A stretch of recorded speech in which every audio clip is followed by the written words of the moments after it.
Happy Friday. I'm Jason Gilbo. With me is Nick Tasso breaking down some stacking options for tonight's slate. Huge 14-game slate, a ton of pitching options. I mean, overall, we've had kind of lackluster options of pitching over the last week or so. But we also get that, and then we get a lot of high totals. Yeah, absolutely. This one's going to be a fun one, especially because we got a Coors game going on, and I just think there's going to be a high-scoring night. Yeah, definitely will be. We'll talk about Coors here first. Pirates traveling over to Colorado. It's Jeff Hoffman versus Trevor Williams. Usually DraftKings has been pricing up the opposing team quite a bit as well, but you look at this Pirates team, a lot of these guys got that Coors bump. I mean, actually there's no one over 5K, and there's only two guys over 4,500. Yeah, so that definitely adds a little bit of possibility kind of stacking them, which is nice. Obviously, Coors boosts them, but at the end of the day, they are the Pirates, and sometimes it might not work out. But I think some guys, if you could pick your spots with them, can do well. Yeah, I think so. I mean, Marte McCutchen, Bell, Polanco, I don't mind those four bats right there. Yeah, throw them in a couple lineups and see what happens, because now you'll have enough money to kind of save over and do some things with your lineup. Yeah, you'll be able to pay up with pitching and still get a visiting team stacking Coors. And it's very rarely that you're able to do that. Yeah. And then on the Rocky side, obviously they're much more stackable going up against Trevor Williams, Blackman, Arenado, Parra, Reynolds, even I'll toss in a Story as well. Yeah, the usual crew, basically. I'm a little discouraged. I know we talked a little while ago about Story. His prices really skyrocketed lately, and now with Coors, it's still up there. So I do like Story, but unfortunately, I think the price for me is too high. Yeah. You and I both looking on the same page outside of Coors. Houston comes in as our top stack. A lineup that's going to be without Carlos Correa for a few months. It's disappointing, but we're also looking at Ubaldo Jimenez, who just puts a lot of these guys in really good spots.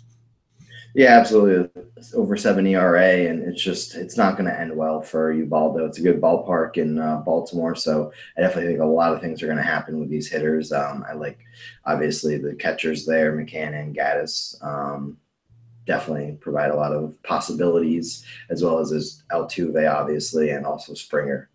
Yeah, I'm with you. I think it's intriguing. There's about six guys that I'll consider using. You mentioned Springer, Altuve, McCann, Gaddis.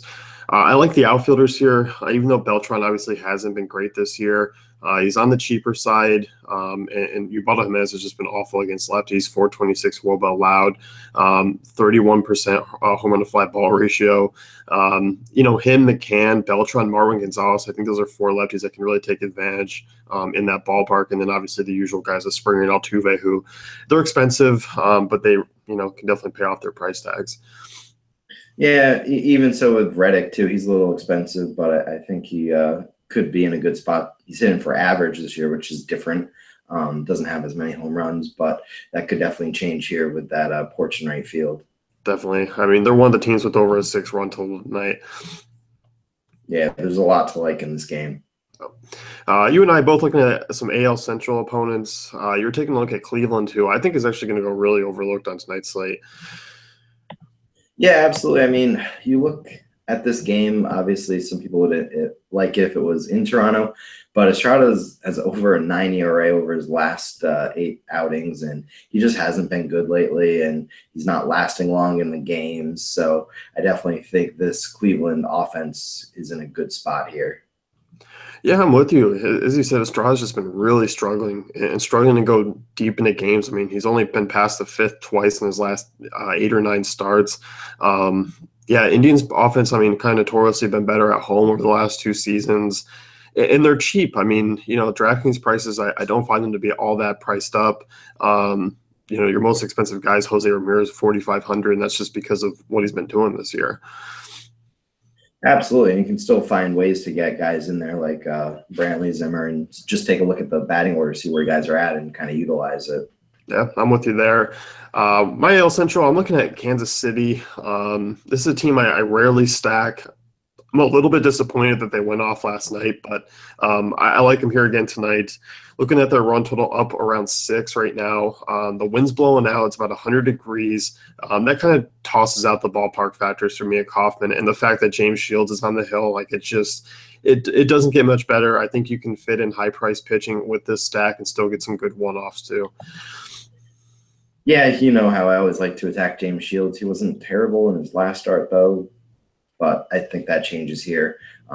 He's not a good pitcher, and I think things are going to end badly for him, like they pretty much always do. And there's a bunch of lefties in that lineup, and even righties who could do some damage against him. He's a reverse split, right? So he gives up tons and tons to right-handed hitters. So I think Kane is definitely up there for me, and Bonifacio as well. I have more to lefties, 426 over to lefties this year. Oh, okay. But he's still bad, regardless. Yeah, I expected a little bit around 330 to righties. I still don't think Bonifacio, Kane, Merrifield are in bad spots. Perez as well. xFIP over 6. He's allowed 18 runs over his last 4 starts, 7 homers. No one's over 4K on DraftKings. No one's over 35 on FanDuel. So it's kind of that value stack on the night. Yeah, and Hosmer's been red hot lately too, so I don't mind throwing him in there. Nope, don't either. As far as our third stacks goes, you are taking a look at New York. I like them here against an Oakland bullpen that's been really struggling against Paul Blackburn, who's inexperienced, doesn't miss a lot of bats. This is a good spot here. Yeah, I mean, the ballpark isn't the best the Mets have, Chase Field, but there's a lot of lefties in here who take a lot of pitches, and we saw Blackburn have some issues finding the strike zone last outing. So I don't mind some guys here. Duda's in a good spot, obviously. Jay Bruce and even Cespedes. As long as he doesn't get hurt again, he's been doing well. Conforto at the top of the orders too. Yeah, Duda's been red hot. As you mentioned, Conforto's in play. Jay Bruce has been hitting really well. I'm with you. I like the lefties here, around a 5.5 total. And I think they're another one that are going to go kind of somewhat overlooked on the slate. Yeah, absolutely. So that's one of my good teams that I like. I do also want to mention, I think a sneaky stack would be the A's tonight, just because Matz has looked pretty bad recently, and I think not a lot of people are going to be on them. Yeah, there's a lot of guys in that lineup. Rajai Davis, Semien, Chris Davis, Ryan Healy, all kind of boomer bust guys, even Jed Lowry. Yeah, Matz is one of those ones where I can kind of see both sides of the coin tonight. He's just boomer bust. Yeah, so it's going to be an interesting one out in Chase Field. City? You want to call it City there, bud? Is it? Oh, it's City Field? Jeez, man. You're struggling today. It is City Field. Whatever. I've been up early. And why didn't you stop me after the first one? You kept going. You gave me like a little bit of a pause for me to step in this time. Alrighty. So. Well, whatever. We all know what Citi Field is, and it's not the best hitters park. So, and I do know the difference between Chase Field. Yeah. My third stack, I'm looking at Miami, going up against Homer Bailey. Bailey's been bad for the most part since coming back. I mean, 8-6, 1-1, and 8 earned runs over his last 5 starts. Ironically, he's had 2 of his best starts in Coors and in Chase Field. The rest have been awful outside. Bailey gets knocked around here. Cincinnati's got a pretty bad bullpen. Stanton's been red hot since coming back from the break. I still think Ozuna, Bohr, Yelich, all in play for me here, especially in this ballpark. Warm night, one of the higher run totals on the slate. I think both sides are actually stackable in this one. Yeah, absolutely. I was going to mention Cincinnati too. At Great American Ballpark. I know that one off the top of my head. But I agree with you. You look at Bailey, he's not really good. He once was a really top prospect, and now he's kind of floundered now that he's older. And like you said, the guys in Miami, Stanton's been red hot. You still have Bohr. There's still a lot of potential there. And then even on the flip side, too, Urena hasn't been good lately. So I think a lot of the Cincinnati bats are in play as well. Yeah, I'm with you. I like Janetta, I like Schebler, Suarez, Duvall, Votto, Cozart, Hamilton. I mean, 1 through 7, I think they have an interesting group. Yeah, I think we've given a lot more than 3 today. We keep talking about tons and tons. I think this might go down as one of the best slates of all time. You think so? I just never seen such a pitching slate with Coors, with other high totals. and being able to just work around numerous ways to kind of build lineups tonight because there are some cheap mid-range guys with upside that you can play those expensive stacks with. So I don't know. This is a really good slate. Yeah, I agree with you. I think if you're playing on DraftKings, I think you go with Sale and maybe even Cobb if you can afford it, and then find some nice stacking options. I mean, we even have Anibal Sanchez on the slate going up against the Twins, so that one might not bode well for him. Yeah, you're looking at Cobb in your GPP article, correct? Yeah. So yeah, if you want to find out more about Cobb, he was kind of those ones that he was on the fringe with me, kind of missing the slate, but I don't mind him. But Texas has been bad.